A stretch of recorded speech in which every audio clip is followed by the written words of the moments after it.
Okay, saya cerita yang senang. Sebab kalau cerita yang susah-susah, kita susah hati.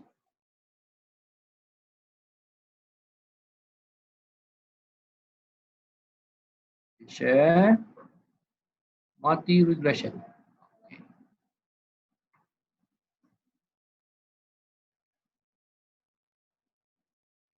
Okey, untuk multi-regression ni, kalau kita perasan, dia berbeza sikit dengan simple linear regression. Kalau simple linear regression kita ada Y, kita ada satu nilai X saja. Tapi kalau untuk multi ni, nilai X ni dia ada banyak. X1, X2, X3, berapa banyak yang kita ada. Okay. So, inilah contoh-contoh dia. Contohnya, apa yang kita cuba buat, multi-regression ni, contohnya, we try to predict CGPA based on calculus test, gender, race, so kita ada 3 IB dengan 1 DV. DV kita adalah CGPA, IV kita adalah calculus test, gender and race. Ataupun we try to predict height based on the weight, gender and age and race. So ada 4.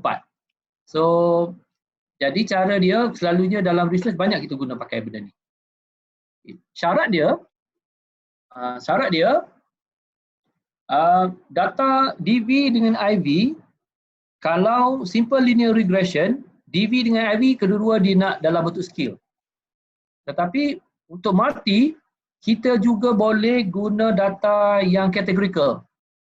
Tetapi bila data categorical, kita kena transformkan kepada dummy data. Tapi untuk kelas saya hari ini, saya tak tunjuk contoh bila kita ada data categorical. Saya cuma tunjuk contoh, DV pun continuous, IV pun continuous. Okay, so apa yang kita kena check? Kalau kita tengok MANOVA tadi, kita check juga multi-collinearity. Iaitu antara DV tu dia tak boleh correlate each other. Sama juga dengan multi regression ini, antara IV tu sebab IV banyak, kita tak boleh biarkan ada collinearity. So dia tak boleh ada perfect. Normal distribution kita dah belajar, linearity kita dah tengok. Okay, so saya akan fokus kepada multi collinearity. Okay, contoh dia macam ni. What we try to do, we try to predict mathematical achievement based on the 7 variable.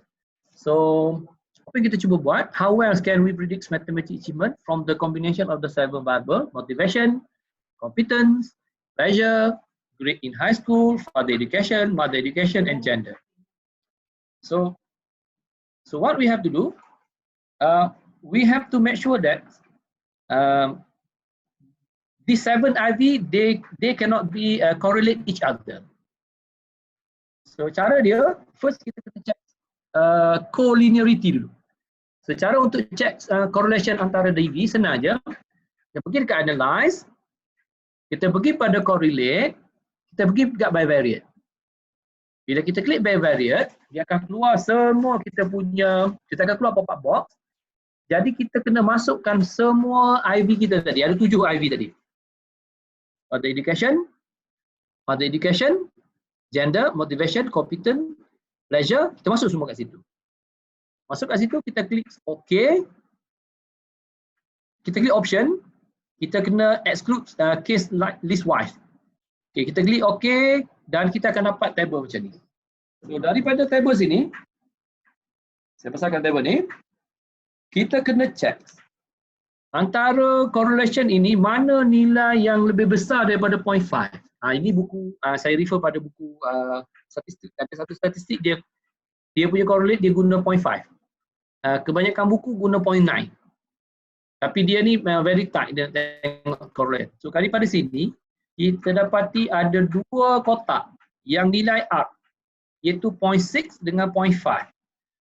Daripada sini apa kita dapati, kita boleh katakan bahawa further education correlate dengan further education.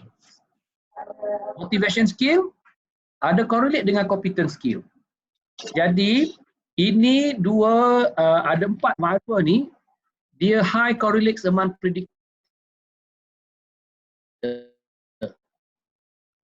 Dia akan menimbulkan masalah multi-collinearity. Tapi kalau berdasarkan kepada buku tabacik, buku lain-lain, semua ni dah okey sebab semua lebih kecil daripada 0.9. Okay, saya lupa saya refer pada buku apa yang ni. Okay, so to deal with this problem, what we have to do, we have to create another variable. Macam contoh, father education dengan mother education, they are correlate each other. What we have to do, we merge father education and mother education consider as a parent education. Jadi they don't have any correlation between them. So ataupun kita buang terus. Okay, tapi kalau ikutkan kepada kebanyakan statistician, mereka kata dah okey ni. Itu satu.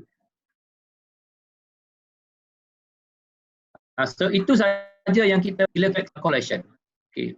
Sebenarnya untuk check correlation juga kita boleh buat serentak dengan analisis kita. Tapi untuk memudahkan kita, kita tak naklah bila kita dah buat susah-susah, tiba-tiba kita kena ubah. Jadi lebih baik kita check dahulu, baru kita run. Okey. Jadi macam mana cara nak guna? Okey, ini contoh kita nak predict. Macam mana kita nak buat? Kita punya multilinear regression.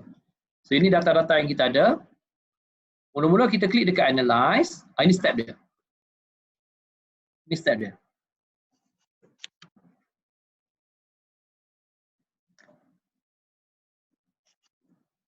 Klik analyze, klik regression, klik linear, select mathematics, nanti you boleh refer lah. Okay, kalau itu dalam saya punya ni, kita klik analyze, kita klik regression, kita klik kat linear. Bila kita klik kat linear, kita akan keluar pop-up box macam ni. Okay, pop-up box macam ni, daripada banyak-banyak variable kita yang dekat kotak variable ni,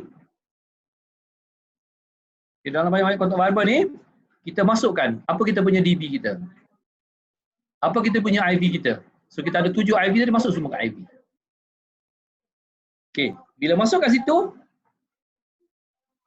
kita guna by default. Sebenarnya untuk guna multi regression ni dia ada banyak method.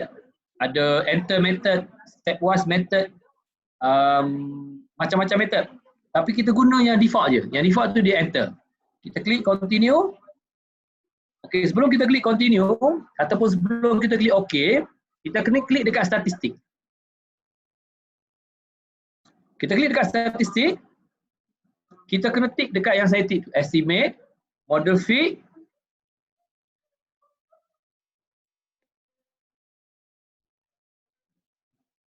okay. Lepas tu kita klik dekat descriptive, kita klik dekat collinearity diagnose. Macam saya cakap tadi, sebelum ni kita dah buat multi-collinearity. Tapi kita boleh juga tengok collinearity diagnose. Yang ni kita guna tolerance nanti. So klik continue, klik OK, terus kita akan dapat outcome macam ni. So outcome macam ni. Kita check yang pertama, kita check kat sini. Okay, kalau kita perhatikan, data yang lengkap hanyalah 69. Sedangkan data yang ada adalah 75. Okey.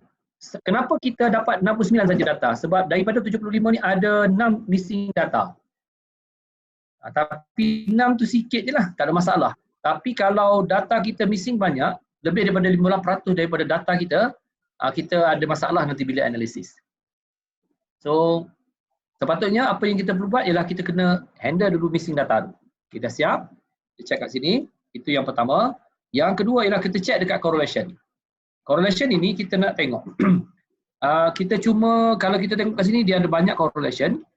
Saya besarkan kepada Pearson correlation saja, iaitu kita check antara variable-variable ini mana saja yang significant correlate with the mathematics achievement. So kat mana kita nak check? Kita check dekat nilai significant. Kalau kita perhatikan dekat sini, ada satu variable dia tak significant correlate with the mathematics achievement, iaitu pleasure skill. So maknanya variable kita, pleasure skill tak boleh masuk dalam equation kita. Sebab pleasure skill dia tidak menyumbang kepada mathematics achievement. Jadi bila kita run nanti, kita boleh buang. Kita boleh buang dia punya pleasure skill ni. So kita tengok kat sini, motivation, competence, grade, high school semua adalah significant correlate with mathematics. But tapi pleasure skill dia tak ada. Jadi daripada 7, 5 saja yang signifikan. Maknanya 5 saja correlate. 5 saja yang mempengaruhi kita punya mathematical achievement.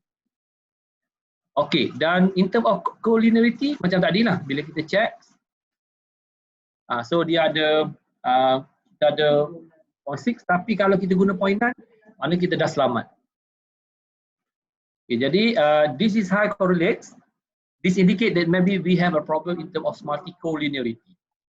Okay, itu table yang kedua yang kita check. Table yang ketiga yang kita check ialah dia dah balik sama pada kita punya simple linear regression. Kita check dekat sini. Kita tengok dekat correlate, arc value. So arc square dia ialah 0.4 and adjusted arc square dia 0.36. Okay, so what we can interpret based on this value, we can say that 36% variance can be predicted from the independent variable. Maknanya kita boleh katakan bahawa equation yang kita bentuk ini 36% tepatlah. Maknanya IV kita ada 7 tu, boleh predict mathematical achievement 36%. Okey, betul ke 36% boleh pakai ke tak? Kita kena check dekat mana? Kita kena check dekat ANOVA table. Bila kita check dekat ANOVA table, kita dapati nilai signifikan itu lebih kecil daripada alpha. Bila lebih kecil daripada alpha, memang confirm. Semua variable yang kita ada, IV yang kita ada 7 tu boleh predict DV kita. Jadi, daripada situ kita tengok table yang seterusnya, iaitu table coefficient. So kita dah check ANOVA, kita tengok table coefficient. Dekat table coefficient, apa yang kita perlu check lah, sekali lagi kita kena check dekat significant value. Tapi masa kita check tadi, kita check one to one. Motivation, mathematical achievement, one to one, only pleasure scale saja yang tak signifikan. Tetapi bila kita combine, maknanya IV1 campur IV2, campur IV3, campur IV7 hingga IV7, bila kita dapati, bila kita combine, yang mempengaruhi hanyalah only grade and gender saja significant when we contribute to the equation. However, because of the ANOVA said, all the IV can predict DV, so we can include all the IV here. However, all the variable needs to be included to obtain this result because overall F say that all the variable can be compute DV. So itu je lah yang istimewa dia ni, kita boleh tengok, kita tengok one to one. Bila kita tengok kat sini, kita tengok kat sini. Dan tolerance ini, tujuan tolerance kat sini ialah kita nak tengok multicollinearity. Kalau kita tengok tadi pun, macam mana cara kita nak tengok multicollinearity problem? Nilai tolerance ini, kita kena compare dengan satu nilai. Kalau dia lebih kecil daripada nilai 1 tolak dengan nilai R square. So kalau kita tengok apa nilai R square kita tadi, nilai R square kita ialah 0.36. So kalau 1 minus 0.36, we found that the value is 0.64. So kalau kita comparekan dekat tolerance value, mana yang nilai lebih kecil daripada 0.64? Yang lebih kecil daripada 0.64 ialah further education, 0.4. So kalau kita tengok tadi pun memang betul lah. Further education dengan mother education. Kalau tengok tadi pun dia ada masalah correlation tadi, masalah multicollinearity. Sebab dia punya correlate antara further education dengan mother education, dia ada correlate. Jadi, so this in this case adjusted R square 0.36, 0.64, tolerance are low for the competence, mother and father education. Kalau kita tengok ada 3 lah yang lebih kecil daripada 0.64. Yang ni competence,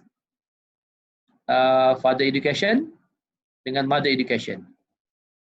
Sebabnya kalau kita check dekat kita punya collinearity tadi pun memang dia ada masalah in term of multicollinearity. So daripada situ kita dah tengok kita punya equation, kita dah tengok dia punya collinearity diagnose. Jadi apa yang kita boleh buat, inilah kita punya write-up report kita. So write-up report kita, saya lupa nak masukkan penuh sebab dia kena ada table dia lagi. So write-up report ni kita boleh ambil je kat mana-mana, kita tengok contoh macam mana tulis report, kita masuk je value-value yang kita ada. Okay, so itulah yang dikatakan sebagai multicollinearity. Is okay? Multi-regression, multicollinearity dah. Multi-regression. Boleh faham Is okay? Boleh tak? Macam tak berani nak cakap kan? Okay, saya ada satu lagi slide, tapi slide saya ni tak habis. Slide ni dia cantik sikit. Tapi saya rasa